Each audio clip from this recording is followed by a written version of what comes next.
Hi, everyone. Welcome to the Do the Change podcast. It's challenging and reimagining OEHS. And this podcast really focuses on highlighting upcoming leaders in the field and how they got to where they are today, with a special focus on occupational health and environmental sciences. So we're going to be talking about all the hills and valleys of their journeys and hopefully get some insight onto some non-traditional paths to the field. My name is Tyra Parrish. I'm a recent graduate from the MPH program here at Berkeley. And our guest for this episode is Aldo Munoz. Woo! Yeah. So Aldo is also a recent MPH grad from the University of California, Berkeley. Congratulations. And originally from Chula Vista, Aldo currently works as an industrial hygiene consultant in the Bay Area and also volunteers for the, I'm going to try to say this, Maquiladora. Perfect. Really? Oh, cool. Health and Safety Support Network, also known as MHSSN. And so, welcome, Aldo. I'm so glad you're here. I'm so glad you can speak to us. Thank you. Happy to be here. Yes. Okay. So first, before we get into the questions, we're going to start with a check-in question. So the check-in question for today is, what never fails to make you happy? That question is very easy. It's food, 100% food. Even if it's bad food, yeah, it makes me happy because then I think about how I can make it better. But that's fair. Do you have like a always food? makes me happy. Whether like, I'm making it, whether someone's feeding me, yeah. Anything, food. Oh, I love that. That's a really good one. I think for me, it is, man, food is tough. I guess I would say like my dogs. My dog is like happy-go-lucky, like she's not a golden retriever, but she has golden retriever vibe. So she's always just like doing dumb stuff. And her being happy to see me makes me happy, if that makes sense. Yeah, no, for real. And it's not only those things, but it's what comes with it. So like I'm thinking food, it's usually you're on a table, you have other people. It's all of that around that one thing. So that really appreciates so much. Yeah, and it's cool because food is like very community like centered. Like food is where you share food. You learn new recipes. Food has a lot of positive. That's a really good one. Yeah. Okay, so now I hate to go away from that question because now I'm thinking about all the food I love. This is a cooking podcast or like a food podcast, yeah, right? The Bay Area favorites stands for cooking. Okay, so the first question is, as I stated earlier, that this podcast really like explores non-traditional paths, and your particular path is very non-traditional because you actually have a BS in health communication and a minor in computer science from SDSU, San Diego State University. For those who don't know, the Warriors. So I'm curious how you became interested in the field of occupational health and environmental health sciences, considering that that's like your initial background. So if you can like walk us through that. Yeah, it's a long path, winding road to where I am now. And specifically in industrial hygiene, what I've learned over the last 2 years is that no one has a direct path. Hardly anyone ever knows what industrial hygiene is. They always first learn about it, like, oh, what is that? Sounds interesting. Sounds a little weird. Yeah. So I started at SDSU, not in health communication specific. I actually started in just normal communication. I thought I was going to, like broadcast journalism, something like that. And that wasn't right for me. So then I kind of pivoted to health communication, which I would say is more of a communication focused, centered public health.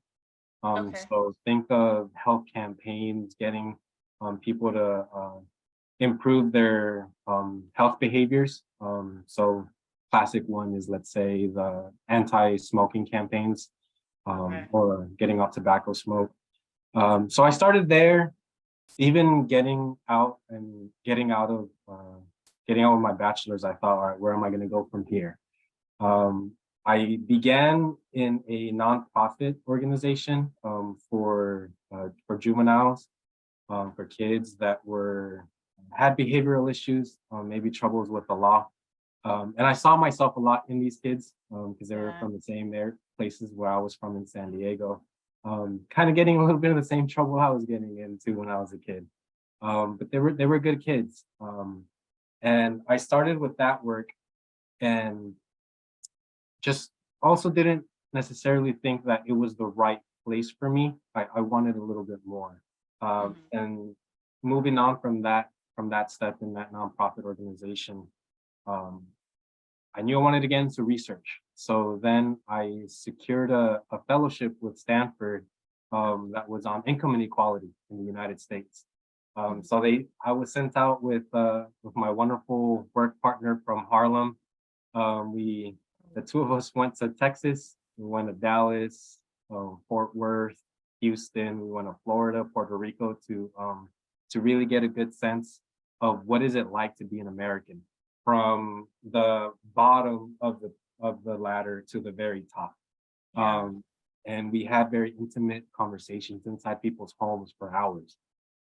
And that's the first time I think I had that push into occupational health and safety, or just people's lives at work, because one of those topics that really came up so often was work, was really getting to realize that people spend half their day, 8, 10, 12, sometimes more of their hours of the day at work, not even at home. So just getting to realize that that's such an important part of people's lives. And I knew that growing up. Parents from Mexico, they're always at work, my community always at work, but I didn't necessarily internalize it. So it wasn't until I saw it somewhere else and not necessarily, blinded by what I grew up with, that I really started to understand that. And fast forwarding a little bit, come back home, COVID happened. They shipped us out of Puerto Rico because of COVID. So we were doing our work from home from then, still calling folks. And when that concluded, I started a position with the County of San Diego as a COVID-19 case investigator. So I was calling people up that were COVID-19 positive, giving them making sure they knew that they were positive, so providing health information. But I thought my most important job was just being a resource, being a person there for them. We didn't necessarily know what was going on. I had all the information there provided for me that I can, again, using my health communication that I learned in undergrad, providing that information in an easy, consumable way, friendly manner with these people. And something, again, is that push to occupational health, realizing that so many of these exposures were occurring at work. Getting to realize the stories that were most impactful to me was a gentleman that, oh man, he was an old Mexican man. He spoke like this in Spanish, like very deep voice. He was a little grumpy to talk to, but it's like, that grumpy. He got infected with COVID-19 while cleaning hospital rooms. That was his job. And it turned out, unfortunately, that when I checked back in a couple of weeks later, that he did pass. So getting to see and hear stories like that, hearing stories of people not being accepted back into work after contracting COVID-19.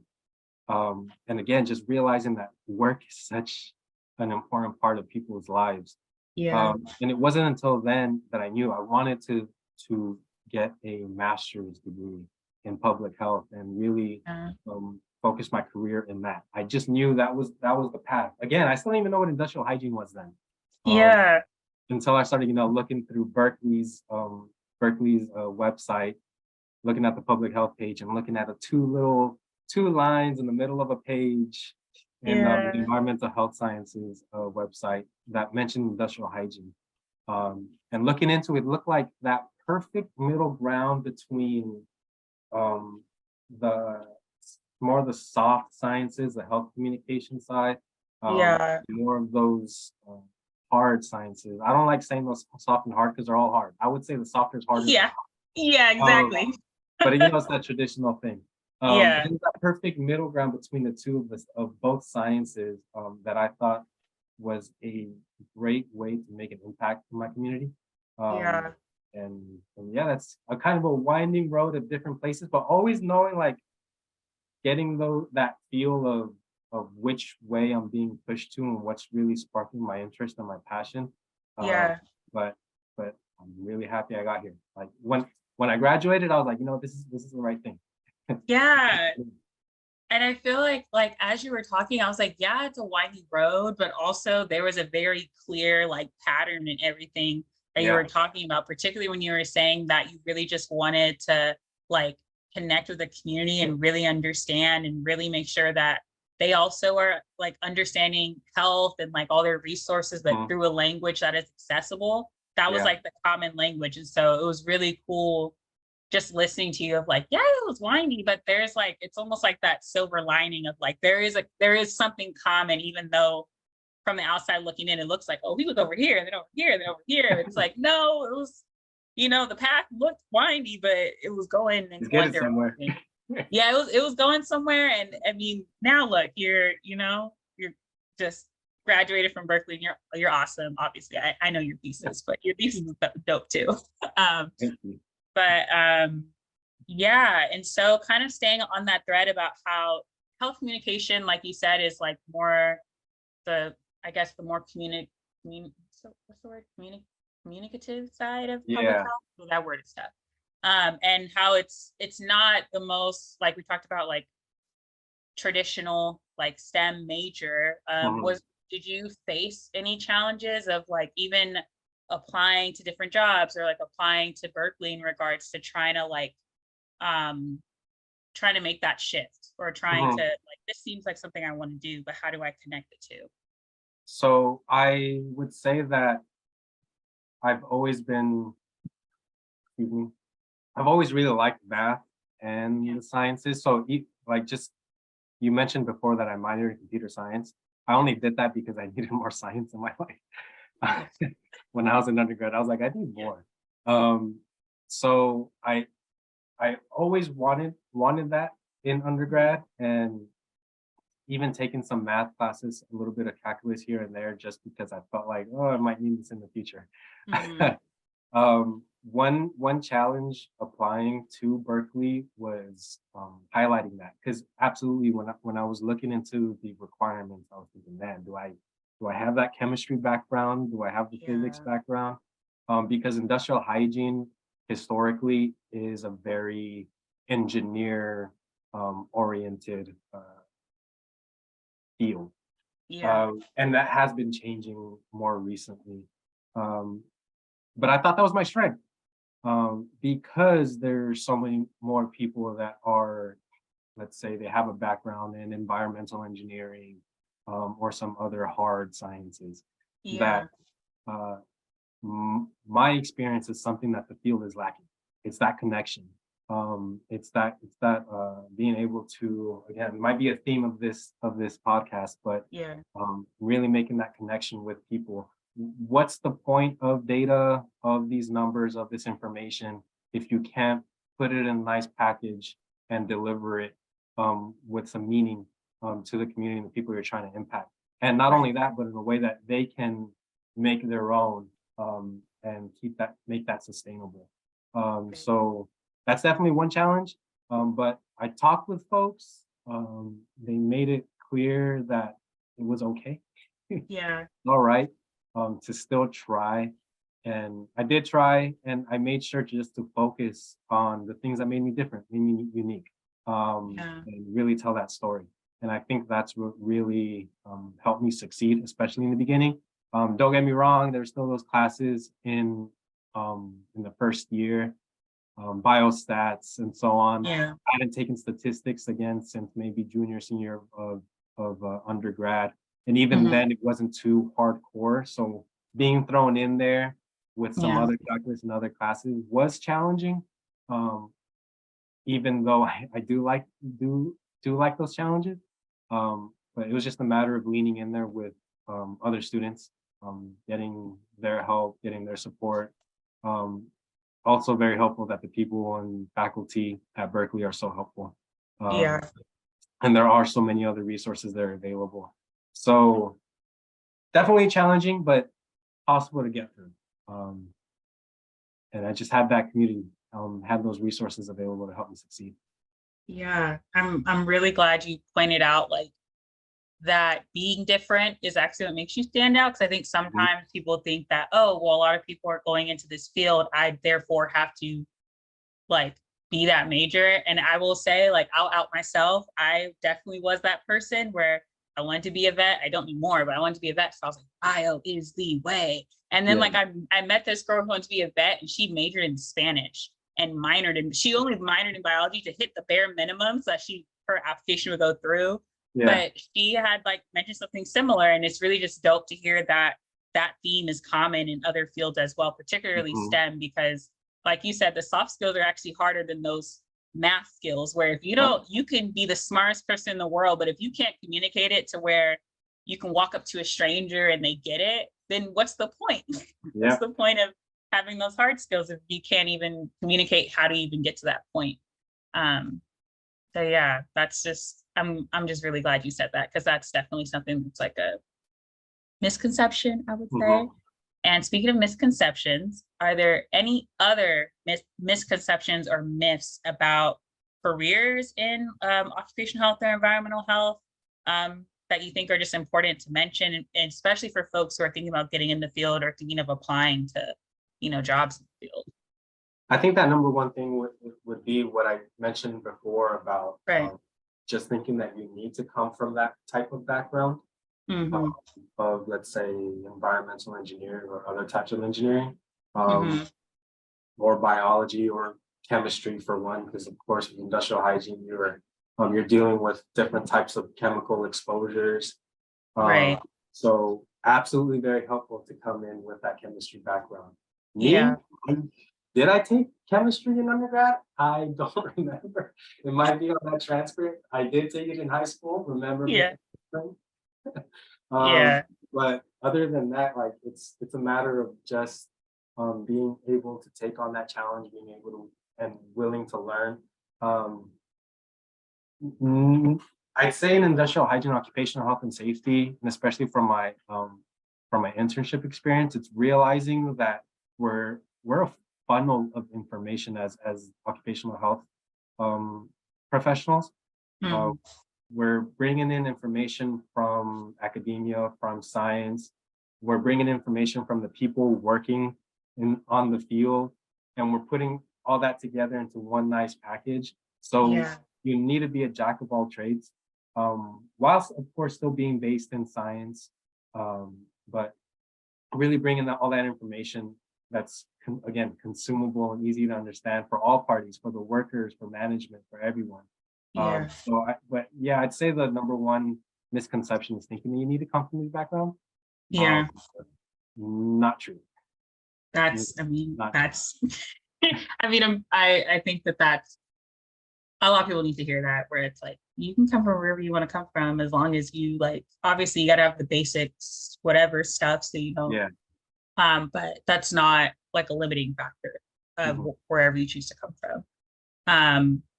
So I guess another question that I have is, are there any mentorship programs or professional organizations that you would recommend for folks to either become a member of, or just maybe look into to get a better sense of what IH is? I'd say, first of all, I mean, I was thrown into COEH coming in.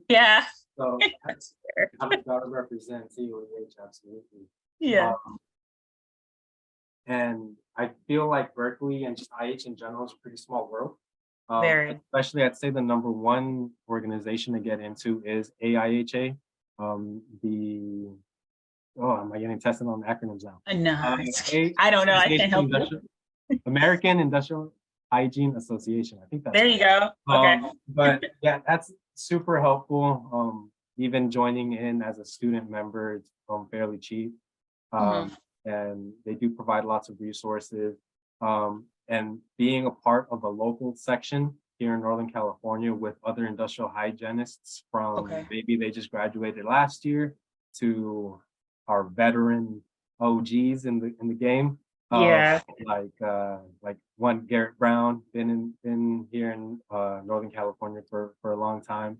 Learning from folks like him, and just being able to be immersed in the industrial hygiene world was very helpful. It helped me secure a job. It helped me to attend the Industrial Hygiene Association conference last year. I missed it just last week. I wasn't able to attend. but even going to the conference was super helpful. That's when I really got to know, all right, what does this world actually look like? What are its successes and what are its faults? Because I saw lots of faults in terms of the culture. But it was very valuable to join these types of organizations just to take all that in and really learn about industrial hygiene. But that's one. LOHP, Labor Occupational Health Program at Berkeley, very helpful. Down in UCLA, they have their own. I forgot what it's called. But there are different organizations around here in the Bay Area that I think were key to me develop as a industrial hygienist.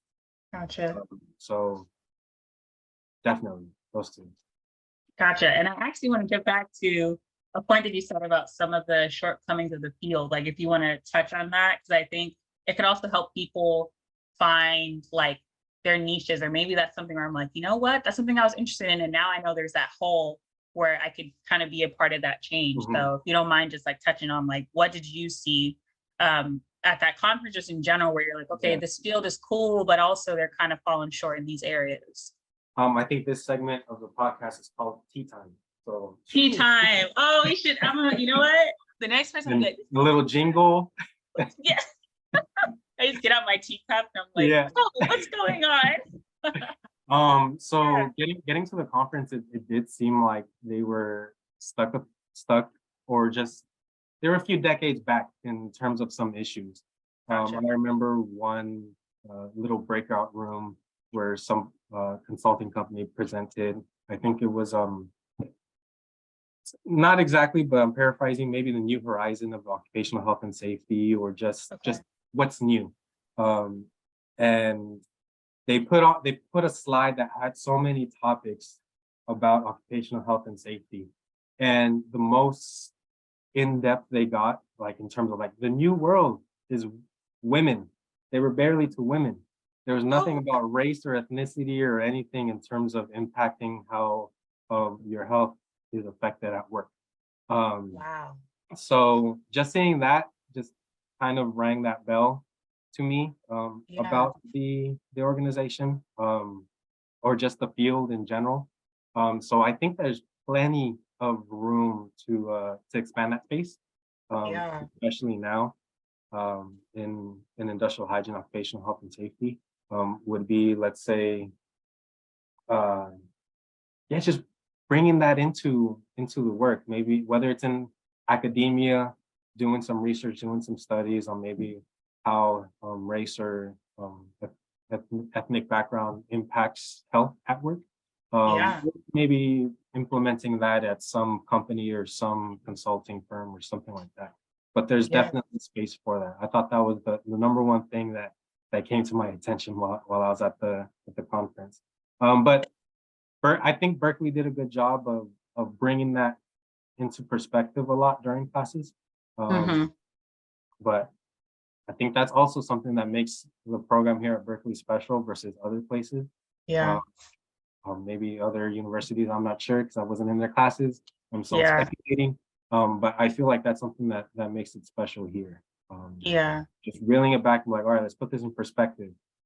What's the background? What's the context going on here? It's not just happening for no reason. Right. And like that, I totally agree with you on the kind of the field is a little behind. I was hoping you would say that. And the reason why I say that is because you notice like in regards to the diversity of the field, a lot of like Black and brown and like people of color make up the like workforce, or like the frontline, construction worker force, but they're not represented in leadership. And you kind of see what happens when you have that dynamic.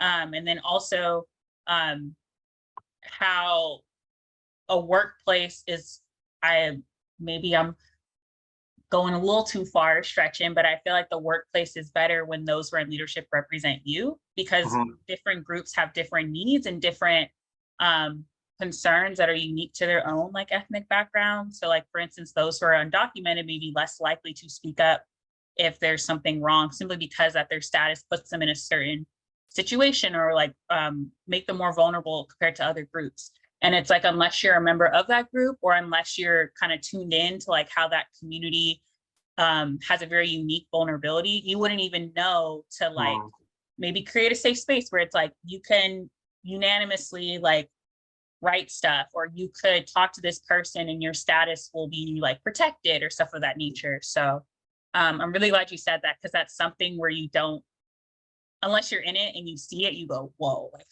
this is crazy. Like, y'all need to catch up. But it's that thing, it's like, they're very, at least, then again, it might have just been this one consulting firm presenting. Yeah, totally. It's absolutely possible. Right. But yeah, a little behind. But a little. that creates opportunity. People from, again, different backgrounds coming into this field, and there's different backgrounds from race, ethnicity, to where you're from in terms of a type of community, to specialization of whatever whatever it is in academia, whether it is your engineering or Spanish, like your friend. Yeah. Anything. I think it's very possible to thrive in occupational health and safety and bring these perspectives into it. And there's lots of opportunity for them. Right. Hi guys, this is Tyra Parrish, your host for this episode, and we have reached the end of part 1 of this conversation with this amazing speaker. Don't click out yet, because part 2 to this conversation has already been posted. So go ahead and click over to the next page, and don't forget to subscribe to our YouTube channel and Spotify page.